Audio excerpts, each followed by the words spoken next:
தான் இருந்தேன், சென்னை தான். அப்படியா?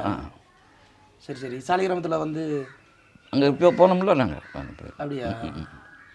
எப்படி இருக்குது உங்களுக்கு 1,00,000 ரூபாயை தூக்கி? அந்த அது பெரிய இழப்பு, மிகப்பெரிய இழப்பு அது. ஆனால் கடைசி வரைக்கும் உங்களுக்கு சப்போர்ட் பண்ணிக்கிட்டே. ஆமாம் ஆமாம் ஆமாம்.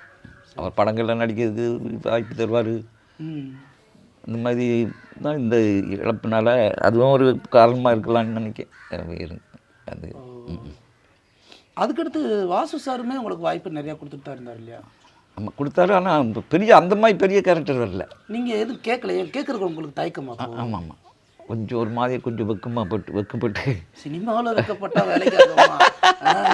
என்னமோ புது பொண்ணு சமைச்சு வெக்கப்படுற மாதிரி வெக்கப்பட்டுக்கிட்டு இருக்கீங்க. ஏன் சார்? அது சினிமாவில் பொம்பளை பிள்ளையே வெக்கப்படக்கூடாதுங்கிறாங்க. நீங்கள் ஆம்பளை பையன் வந்து வெக்கப்பட்டுக்கிட்டு இருக்கீங்க. பொம்பளை பிள்ளையே வெக்கப்படலை.